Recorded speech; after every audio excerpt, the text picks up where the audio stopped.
दोस्तों नमस्कार। स्वागत है आप सभी का एमजीवी स्टडी पॉइंट में। तो दोस्तों मिक्स क्वेश्चन सीरीज नंबर 26 लेकर के उपस्थित है और ये जो सीरीज है ये जीके की सीरीज है जिसमें एमसीक्यू टाइप के टोटल 10 क्वेश्चन है और ये यूपीपीसीएल जेएमआरसी एग्जाम बेस्ड सीरीज है। ये रीट और टेट एग्जाम के लिए भी जीके की एमसीक्यू टाइप टोटल 10 क्वेश्चन की सीरीज है। तो दोस्तों ये सभी एग्जाम जैसे जेएमआरसी, रीट, एचएससी, पटवारी, पुलिस, हाई कोर्ट और यूपीपीसीएल एग्जाम के लिए मोस्ट रहने वाले क्वेश्चन है। तो इस वीडियो को लास्ट तक जरूर देखें। सभी परीक्षाओं के लिए महत्वपूर्ण क्वेश्चन है। तो वीडियो को लाइक भी करें, शेयर भी करें, सब्सक्राइब भी करें और अपने फ्रेंड्स को भी फॉरवर्ड करें। तो आज हम बात करेंगे इन जीके के टोटल 10 क्वेश्चन की डिटेल से एक्सप्लेन करेंगे। तो आप इस वीडियो को लास्ट तक जरूर देखें। तो चलिए बात करते हैं क्वेश्चन की। तो आज के हमारे फर्स्ट के क्वेश्चन की ओर चलते हैं। तो चलिए। तो दोस्तों ये जीके सेकंड वीडियो है जीके का जो ऑनलाइन टेस्ट लिया गया था ऑनलाइन, और ये एमजीवी स्टडी पॉइंट पे ऑनलाइन जो टेस्ट सीरीज चल रहा है तो आप भी इसको कर सकते हैं। तो चलिए बात करते हैं आज के हमारे फर्स्ट क्वेश्चन की। क्वेश्चन फर्स्ट में राज्यपाल अपना त्याग पत्र किसको देता है। तो यहाँ पे हम बात कर रहे हैं राज्यपाल की और राज्यपाल अपना त्याग पत्र दे सकता है राष्ट्रपति को। राज्यपाल जब भी अपना त्याग पत्र देना चाहता है तो वो राष्ट्रपति को दे सकता है। वो ये जो संविधान के अनुच्छेद 156 ख में वर्णित है कि जो राष्ट्रपति है वो राज्यपाल का त्यागपत्र स्वीकार कर सकता है और राज्यपाल अपना त्यागपत्र राष्ट्रपति को प्रस्तुत कर सकता है। और इसी के साथ में हम चलते हैं अगले क्वेश्चन की। तो आगे हमारे पास क्वेश्चन नंबर है सेकंड। क्वेश्चन सेकंड में प्रत्येक राज्य में एक उच्च न्यायालय होगा। ये संविधान के कौन से अनुच्छेद में उल्लेखित है कि प्रत्येक राज्य में एक उच्च न्यायालय होगा, और ये संविधान के अनुच्छेद में उल्लेखित है। तो ये संविधान के 214 नंबर अनुच्छेद में उल्लेखित है। अब हम बात करें कि 221 अनुच्छेद में क्या है। तो ये न्यायाधीशों के वेतन और उनके भत्ते के बारे में अनुच्छेद 221 में वर्णित किया गया है। आगे हमारे पास अनुच्छेद 217। अनुच्छेद 217 में उच्च न्यायालय के न्यायाधीशों की योग्यताएं जो कि हम कह सकते हैं उनके लिए तो कम से कम वो उनकी उम्र है वो 62 वर्ष से कम हो और 10 वर्ष का जो न्यायालय उन्हें जो कि अनुभव भी प्राप्त हो। और इसी के साथ में आगे जो अनुच्छेद 226 क्या है। तो आइए हम बात कर लेते हैं अनुच्छेद 226। उच्च न्यायालय में जो मौलिक अधिकार संविधान के भाग 3 में मौलिक अधिकारों का वर्णन किया गया है और उन मौलिक अधिकारों की रक्षा करने के लिए रिट जारी करने का अधिकार अनुच्छेद 226 में है। चलते हैं दोस्तों, बात करते हैं इसी के आगे। क्वेश्चन नंबर है हमारा 3। क्वेश्चन 3 में राजस्थान में पंचायती राज का सूत्रधार किसे माना जाता है।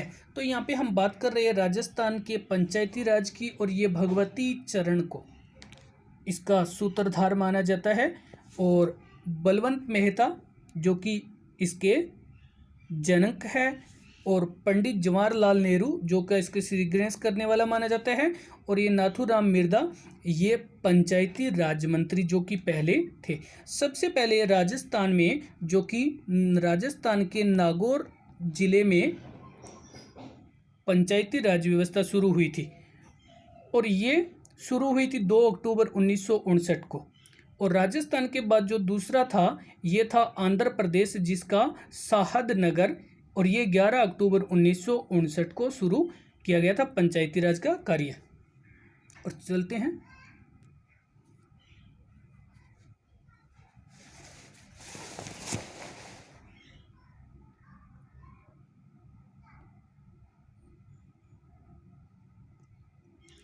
आगे। हमारे पास क्वेश्चन नंबर है 4।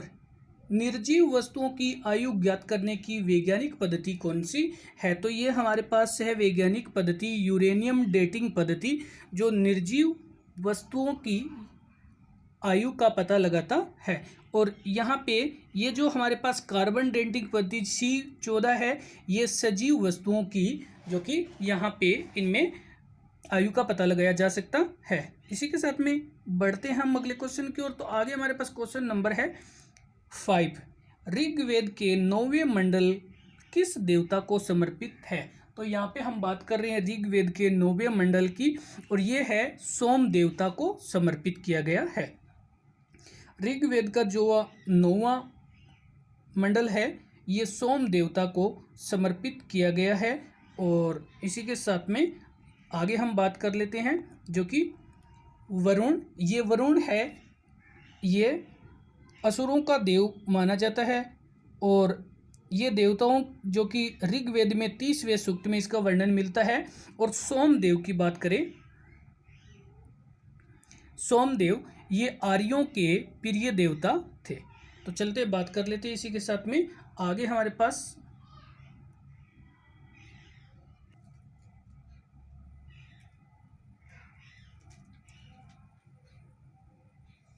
तो क्वेश्चन नंबर 6, भारतीय समाज की विशेषता है। तो यहाँ पे पूछा जा रहा है कि भारतीय समाज की विशेषता कौन सी है? तो भारतीय समाज में सहयोग एवं संघर्ष पाया जाता है, अनेकता में एकता है, समाज अमूर्त है। तो हमारा आंसर यहाँ पे है ऑप्शन उपरोक्त सभी प्रकार की विशेषता भारतीय समाज में पाई जाती है। और चलते हैं इसी के साथ में आगे। हमारे पास क्वेश्चन नंबर है 7। क्वेश्चन 7 में रेडियो तरंगे परावर्तित होती है। तो यहाँ पे कौन सी मंडल में रेडियो तरंगे है वो परावर्तित होती है? तो हमारा ऑप्शन है आयन मंडल। आयन मंडल में रेडियो तरंगे परावर्तित होती है। संचार उपग्रह भी इसी मंडल में स्थापित किए गए हैं। और विद्युत आवेशित कणों की अधिकता भी इसमें है। और ऊंचाई के साथ साथ इसमें तापमान की वृद्धि होती है, और 1000 डिग्री सेंटीग्रेड जो तापमान में वृद्धि होती जाती है। तो चलते हैं बात करते हैं आगे क्वेश्चन की। तो आगे हमारे पास क्वेश्चन नंबर है 8। वह ताप ऊर्जा जो पृथ्वी से प्राप्त होती है, जो ताप ऊर्जा पृथ्वी से प्राप्त होती है तो कहलाती है, ये भूतापीय ऊर्जा कहलाती है। भूतापीय ऊर्जा यूएसए विश्व का सबसे बड़ा भूतापीय ऊर्जा का संयंत्र है। सबसे अधिक जो कि विश्व का यूएसए में है। और इसके बाद न्यूजीलैंड है, आइसलैंड है, फिलीपींस है और अमेरिका है। भारत में हिमाचल प्रदेश, मणिपुर और लद्दाख में पुंगा घाटी, ये सभी भूतापीय ऊर्जा के प्रमुख केंद्र है।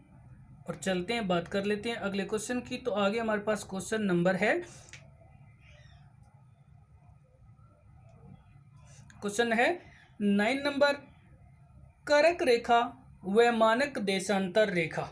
करक रेखा और मानक देशांतर रेखा एक दूसरे को कहाँ काटती है? ये एक दूसरे को कहाँ काटती है? तो ये दोनों एक दूसरे को छत्तीसगढ़ राज्य में काटती है। और छत्तीसगढ़ राज्य का ये सुरगुज जिला है जहाँ पर ये दोनों एक दूसरे को काटती है। और इसी के साथ में चलते हैं बात करते हैं आगे। हमारे पास क्वेश्चन नंबर है, चलते हैं बात करते हैं नेक्स्ट क्वेश्चन की। तो नेक्स्ट क्वेश्चन नंबर है 10। क्वेश्चन 10 में बंगाल का शोक किस नदी को कहा जाता है? तो यहाँ पे आपसे पूछा जा रहा है कि बंगाल का शोक कौन सी नदी कहलाती है? तो ये हमारा ऑप्शन आंसर है दामोदर नदी। दामोदर नदी को बंगाल का शोक कहा जाता है। ये महानदी है, ये उड़ीसा का शोक कहलाती है। और ये कोसी नदी ये बिहार का शोक कहलाती है। तो इसी के साथ में हम बात कर लेते हैं कि दामोदर नदी घाटी परियोजना भारत की स्वतंत्रता प्राप्ति के बाद की प्रथम बहुउद्देशीय परियोजना है, जो कि झारखंड और पश्चिम बंगाल में फैली हुई है। दामोदर नदी परियोजना के संचालन हेतु दामोदर घाटी निगम की स्थापना की गई है।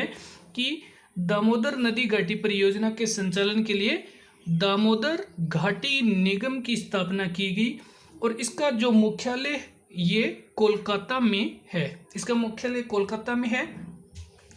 और बाराकर नदी के किनारे झारखंड राज्य के हजारीबाग जिले में तिलैया बांध बनाया गया है और जो कि यहाँ पे बंगाल का शोक कहलाने वाली दामोदर नदी घाटी है। और इसी के साथ में तो दोस्तों वीडियो देखने के लिए धन्यवाद।